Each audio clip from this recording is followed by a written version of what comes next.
Hello everyone watching and welcome back to my channel or welcome to my channel. I'm Birds of View Politics, and in this video I'm going to be continuing my coverage of the war in Ukraine. And so I've now realized that I can simply use the tactic that I used in previous maps, and I can simply take the current front lines and draw my own map. So here you go. The black lines are the current front lines, and I'll explain what each of these three different special spots, I guess, mean. So first, we're going to start with a little bit of a backstory, as I always do. In the past week, the Ukrainians have continued to make small probing actions around Kherson, just seeing if they could maybe make a little advance onto the East Bank, but I don't think that will happen anytime soon, while the Russians have continued to attack in northern Donetsk as well as western Luhansk.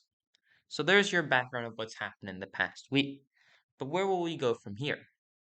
Well, first off, let's talk about railroads. Railroads, as we saw in previous Ukrainian attacks into Kherson and also into Kharkiv, are pivotal for maintaining your supply, especially for the Russians, who overwhelmingly do not control the countryside to the same extent as the Ukrainians do, fighting as they are on Ukrainian territory. So, if we look at the front line right now in Kharkiv and northern Luhansk, you can see that while Russia is mostly pulled out of Kharkiv and is starting to give up ground in Luhansk, they're holding onto that railway line because they need to control it. There are two railways that are very important, one coming from Voronezh all the way in the north and even towards Moscow, down into the eastern Kharkiv area, and the other coming from Luhansk over to Kharkiv right here. There are two different ones. Currently, they control one of them. However, this is where the Ukrainians have currently been making their biggest attacks in Severodonetsk and in Lysychansk. These are two cities that fell to the Russians back when Russia completed their conquest of the entirety of the Luhansk Oblast, but the Ukrainians are now hitting both areas with artillery and are beginning to probe and potentially even make an attack on those cities, especially the parts of those cities that are on the west bank of a river. There is this very small river right here, nowhere near the size of the Dnieper, which is big enough to show up on the map, but there is one, and that is going to be very important. However, just a tiny bit to the southwest, we have the Russians making their own attacks against the city of Bakhmut.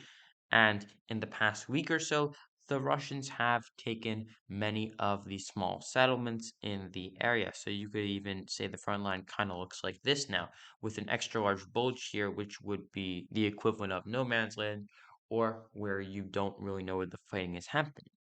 And the reason I use the term no man's land is because we've gone back to World War One-ish warfare with the added, I guess, effect of modern weaponry. People are fighting in trenches in these areas. It's the winter. It's not a fast-moving war right now. The fast-moving parts have already happened, as we saw in Kharkiv, as we saw in northern Ukraine, and as we saw in Kherson. Kherson, of course, having a front line technically on the river, but neither side is really making that many attacks.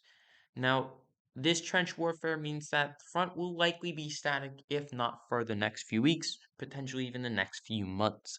And we could be looking at a very long war, particularly if Putin continues to mobilize the Russian people in an effort to save his war against Ukraine.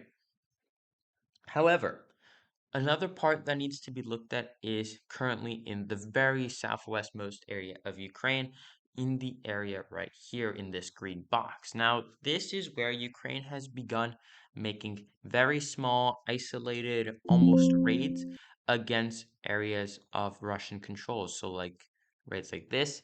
And what they're clearly trying to do is they're trying to probe if they could potentially make a cross here, take up all of this territory, and set a new front line here, which would then allow them to funnel new forces, materials, etc.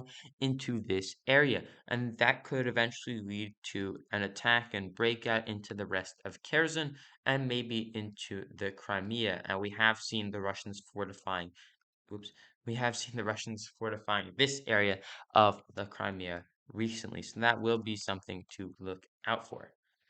But I still don't see many quick attacks coming soon, but it's something to take note of.